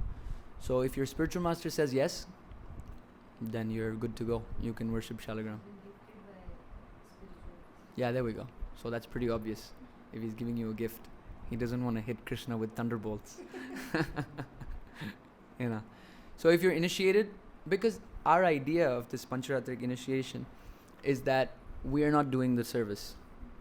That actually the spiritual master does the service. I am just an instrument of my spiritual master. He is doing the devotional service.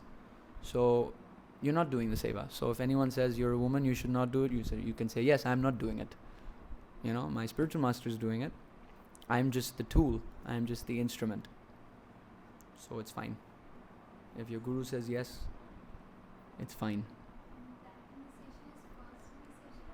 Depends on your spiritual master. Depends on what he says. You know? So, like for example, women are never given the Brahmin thread. Right? So in one sense, someone may comment that you don't have a Brahmin thread, you can't worship shalagram, you need the Brahmin thread. But if your spiritual master gives you permission, Prabhupada changed many things actually, you know. Prabhupada was a revolutionary and he made a lot of adjustments, he made a lot of room, he facilitated. And my personal opinion of why that is because, you know, yesterday we spoke about Nitai's boys, right? And all of them are very manly, okay? And manly Purusha nature is to go out and do something. But there are two personalities I spoke about, Janava Mata and Gadadhar Das. They're not men. They were women, okay? One is Ananga Manjari, the other one is Chandrakanti and Purnananda. But you know, sometimes you have, in society, you have a few women that are a little strong and bold and like to go out and do things and compete with the men. Like you have that. I guess the perverted reflection of these personalities like Janava Mata and Gadadhar Das is the modern day feminist movement. Right? So, Prabhupada, being a servant of Nitai, he actually empowered women. Right? And he would say that Yamuna Mataji would ask, can we also go out and distribute books and preach? And Prabhupada would say, yes, you can build temples, you can preach, you can distribute books, you can do all of these things. Deity worship also he allowed. So, yeah, Prabhupada gets criticized also for this. But he's the acharya and he saw, he had the vision. He could see that, okay, yeah, this is needed. And also because he's a follower of Nitai. You know, Nitai is extremely merciful. So yes, if your spiritual master says you can worship, because you remember that he's doing the worship anyway. He's Brahmin initiated. He has the Brahmin thread. And the best part is, he thinks that he's not doing the service. He thinks his spiritual master is doing the service. So Gopal Krishna Maharaj is doing the service. But then Gopal Krishna Maharaj thinks that Prabhupada is doing the service. But then Prabhupada thinks that, you know, Bhaktisiddhanta Saraswati Thakur Prabhupada is doing the service. And like that, so we're all just instruments. Mahaprabhu is the doer. Ahankara vimud atma kartaham iti manyate. As soon as you think you're the doer, you're mad. Vimuda. Not just mad, you're very mad. Vimuda. Make sense? Someone had a question? Prabhu, you here? Haribol. Hare Krishna, Prabhuji. Yeah. Prabhu, is this applicable to home deities as well? Is this applicable to home deities as well? Yeah. Well, we spoke about this before a little bit. The deities are, they are applicable. They're offenses to the deities, and you want to avoid these offenses. But at the same time, you have a personal relationship with your deities, and over time, that should manifest in a way and reveal to you how Krishna is happy to be pleased, especially at your home. Hare Krishna. Yeah, no problem. That's alright. That's okay. That's okay. Thank you. Yeah, sure. Hare Krishna. Hare Krishna. Yeah. So, if what should we do if we accidentally make a big mistake in serving the deities? Like sometimes I have heard devotees talking about Yeah. what to do. Like it's not intentional, of course, Mm. and it really shakes our soul from inside. But anyhow, it is just done by. Did you hear that? Did you hear what the question was? He said if you accidentally make some mistake, which is like dropping a Sheila or something, then what should you do? Is that the question? What should you do? Like what's the So our head pujari, he was asked, what do you do if you're dressing the deities and you take a pin and the pin hits the head of the deity and you feel it? You feel it hitting the head of the deity, like the pin goes in. What do you do? And you know what Mukunatha Prabhu said? Very nice. Very nice answer. He said, you fold your hands and you say, sorry, Krishna.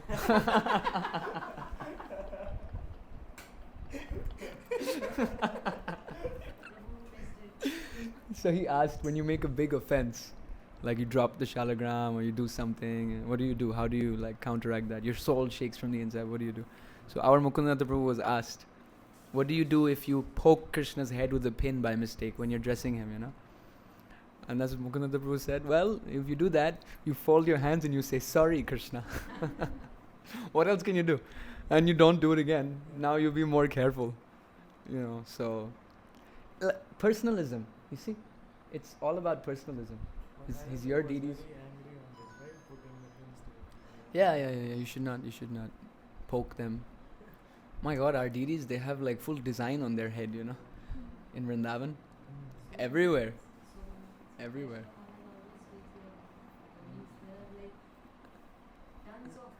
Yeah. Too many pins. When I used to dress Nitai Shachisutta, I would try to use 0 pins. We don't have to use pins in the spiritual world, right? So might as well practice now. If it's possible there, it must be possible here. And you saw how the turbans were. You can do a whole turban without any pins. You don't need pins. You just have to arrange it in a certain way. And in fact, it's more nice because the flowers will fall.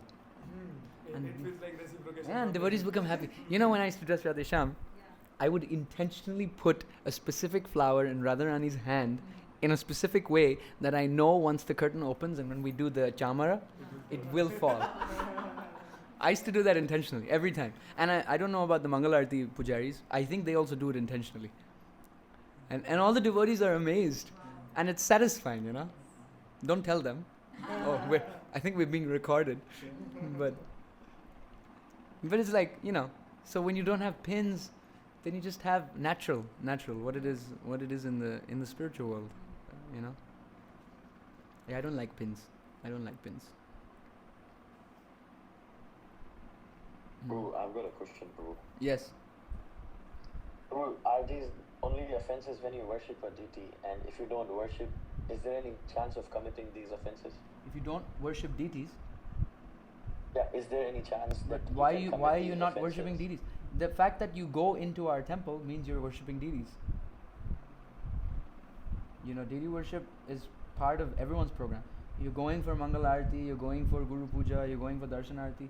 Even if you're just standing in the crowd and taking darshan, you are a part of the deity worship program. And so, like for example, some of these rules have got nothing to do with even touching the deity. Simply entering into the temple room with shoes, entering in an unclean state. So, deity worship is mandatory for all members of our International Society of Krishna Consciousness. Yes, Prabhu. Okay, maybe you don't have your own personal deities at home, but there's the temple deities. You're worshipping them. We're all worshipping them. So yeah, all these rules are applicable for all of us. And if there's no deity worship at all, then please do some deity worship. Yes. Get a small Gaur Nitai. You know, Prabhupada made these Gaur Nitai dolls. They were called Hare Krishna dolls, and they came with instructions. They came with a little piece of paper that said, every morning you take incense, you wave the incense around them, and you chant Namaha for good luck. And devotees used to distribute these dolls to people in the street that know nothing about nothing. They don't know anything about this movement, and they would distribute these dolls on the street. And our Ainur Prabhu's Gaur Nitai are one of those Gaur Nitais. The small Gaur Nitai that he has inside the altar. They are one of those Hare Krishna dolls. What is deity? Yeah. They came with the instruction. Please wave incense and chant Namaha for good luck. Prabhupada's bridge preaching. So yeah, everyone should do deity worship. Everyone should have small Gaur Nitai. Nowadays we have many like Laddu Gopals everywhere, and all glories to Laddu Gopal. But better to have Gaur Nitai, you know. None of our previous acharyas worship Laddu Gopal. I don't want to say that, because some devotees have Laddu Gopal for many years, you know, and they have a strong attachment. So I understand it's painful for them to hear this. But at the same time, our goal is not exactly Laddu Gopal, you know. Our goal is something else. Maybe one or two might be Laddu Gopal worshippers. Maybe Mother Yashoda's friends. Yeah, they might be in our movement. I haven't met them yet, though. I haven't met them. I'm waiting. Okay? Everything is Thank you, clear? Prabhu. Prabhu, can I ask one more question quickly? Yes. When you say offering food not cooked by the Vaishnavas, does that include, the snacks such as biscuits and chips and Yes. and You can offer oh, it fruits. does, eh? We can offer. You can offer fruits, that's fine. But Okay. yeah, all these biscuits and all these things, actually you shouldn't eat them. You shouldn't eat them. Especially if it has grain, you shouldn't eat them. Okay, if it doesn't have any grain, then it's a little bit better. But still, it's being made. You don't know how it's being made. You don't know where it's being made. You don't know the type of consciousness. And, so it's And really what about best. the juices? What is it? Like, the bottle juice, like, Juice? for example. What juice? Yeah. Or orange juice. Ah. Yeah, that's better. That's better. That, It's better. Look, first class is if you do everything yourself. That is first class. That is the best. That's the very best. Okay, whatever, you're working, you're in school, you're in university, you're like stuck somewhere, and you have to survive in some specific way, and so you can buy some orange juice or something. That's fine. It's not the end of the world. Like I said, Krishna is a person, and he understands you as a person, and he knows your intention. And if your intention is you want to just enjoy and you like all these juices and things, then maybe that will not be so much appreciated. You understand? You understand what I'm saying? But as much as possible, you should avoid things that are made outside, things that are made in factories. They're not going to help you. Yes, They're Prabhu. not going to help you. Especially biscuits and stuff. It's not good. Emergency is okay. Okay, if you're stuck somewhere, and there's nothing anywhere, it's okay. Then it's fine. Krishna understands. But it shouldn't be like a common daily affair that you're just eating Parle G every day, with your chai, Rooibos chai. That's not good. Make your own biscuits. It's exciting. It's something new, Learn how to make biscuits. Why not? Thanks, Prabhu. Why not? Krishna will become so happy that, wow, this guy has so much attachment to biscuits that he's giving them up and he's learning how to make biscuits now. Right? So what to say about noodles and pasta, burgers? Yeah, this is a long conversation, but it should be avoided if possible. These things are, Children these days. I know. It's not so bad, but these things are, I know devotees in the West that are learning how to make their own pasta. And they have like pasta making machines. They buy them. It's much better for you also. Health-wise also, it's better for you to eat this type of pasta. Also good for devotees who are coming later. What is it? Also good for devotees who are coming. Yeah, and you can show them. See, the thing is, if you start something like this, devotees will feel inspired. Oh wow, they're doing this.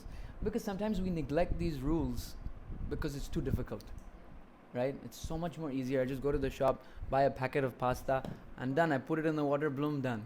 Then offer it. Yeah, quick and easy and practical, but it's karmi grains and it's frying your brains. You know, and then if you're wondering why I don't have any taste in my japa and this and that, it's because of one of the reasons is laziness. Haridas Thakur says laziness. These are the lazy things that we're doing. What is the difficulty? You know, we just learn how to do it. Get a machine. I know devotees who have gone so far that they do not buy flour from outside. They buy full grain, like wheat, Okay, yeah. and they grind it. At home. They have a grinding machine. They grind it, and then they make bread out of that. And it tastes so good. So good it tastes, you know. As far as it is for Ekadashi, we do that. Yeah. Ekadashi, we do flower at home. Yeah. But not for regular days. Yeah. I understand because society is designed in such a way, you know, it forces you to call Blinkit and get one thing in 2 minutes, you know, much easier. But these things, they're ruining our lives. Previously, our mothers have done this. Yeah, They have done it. you know, and we live so much longer doing these things, and so laziness is not is one of the. There are 32 sanchari bhavs. Sanchari bhavs means different waves of devotion, like enthusiasm, bewilderment, happiness, all these moods, and two of them that do not exist in Goloka Vrindavan amongst Radharani's friends is alasya and bhibhatsa, I think, ferociousness. These two qualities they do not have. They do not have laziness, and they're never fierce. They don't have fierceness. But on the other hand, the cowherd boys, they are sometimes lazy and they are sometimes fierce. They have that. So, I don't know. Maybe you're a cowherd boy.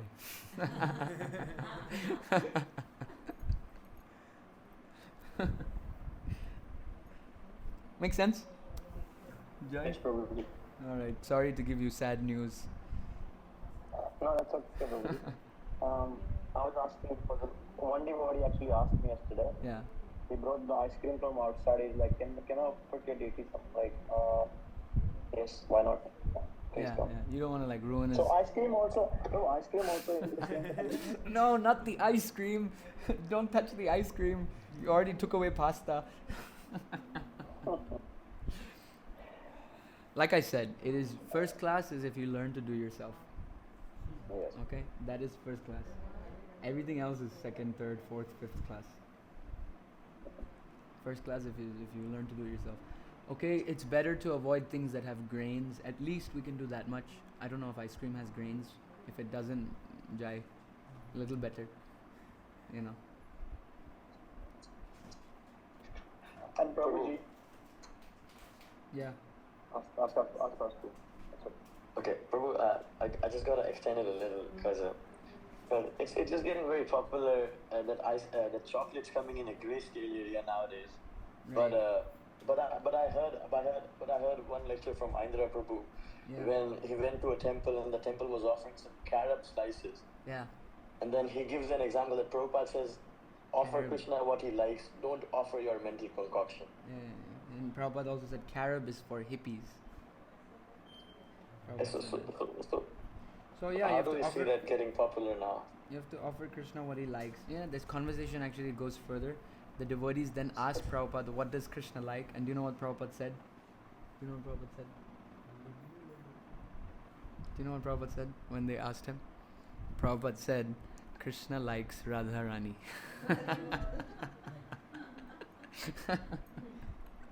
That was the whole conversation, that carob conversation. But yeah, you should offer Krishna what he likes. What he likes is in that song, Bhogarati. So many nice things there. You can make cakes that are floating in ice cream. Very nice. And you know, Prabhu, there's so much more love in that. Imagine if this same devotee that you told me, imagine if you had told me, you know, Prabhu, this devotee, he made ice cream at home and he brought it for my deities. So much more impact it has. Takes a little bit more effort, but the relishment by the deities and by the devotees will be more, even if the taste is lesser. You know? It will be more. So you, at least you can try and show by your own example. Make some ice cream and take it to your devotee's friend's house, and tell, hey Prabhu, I got some ice cream that I made for your deities. Yes, Prabhuji. We live in the same house too. There we go. So you don't even have to go far. So Prabhu, another question. Sometimes we hear that in temple, that the picture of Krishna Yeah, is not different from Krishna. yeah. And then I think we spoke in one of the classes before, but if we have really good picture where we sleep and you really like those darshans, then but so is it considered as the same, all those 40 and 25 rules applicable there as well? Yeah, I mean, in one sense, if you're worshipping the deities like that, some people worship just pictures. I know some devotees who just worship pictures, and they put a mirror in front of the picture, and they do abhishek of the mirror. I know some devotees like this. So, Okay. yeah, Jagannath Puri style. So, yeah, why not? You can worship pictures. They're none different to Krishna. You can worship. I know one devotee in Sydney, who actually changes the dress of pictures. He puts dresses on them, on the pictures, And I thought, wow, this is nice. Why not? Yeah, you can worship like that. Yes, sure, they apply. So picture in general, like worship. What do you mean by worship? Like with the incenses and flowers every day and offering food. Yeah, making a fixed program that you worship you offer articles to Krishna. There's pancho upachar, just flowers, incense, deepa, some like water. But it should be fixed. If you're doing deity worship, something should be fixed. Even if it's very minimal, at least it's fixed. That okay, every day you offer water to this picture of Krishna, and you offer one incense stick and some flowers and maybe one deep. Very nice. Okay. Yeah. It'll help you. It'll regulate your life, and it'll help you. Yes, Prabhuji. Okay, Prabhu. I think we can end it there. Thank you, Prabhuji. Thank you so Alright. much. Thank you, Prabhu. Hare Hare Krishna. Jai. Hare Krishna. Thank you, Srila Prabhu. Prabhupada ki jai. Jai. Are they uploading it anywhere? No. So how can we join this in YouTube? You can join. I can send Yeah. you the The timing is the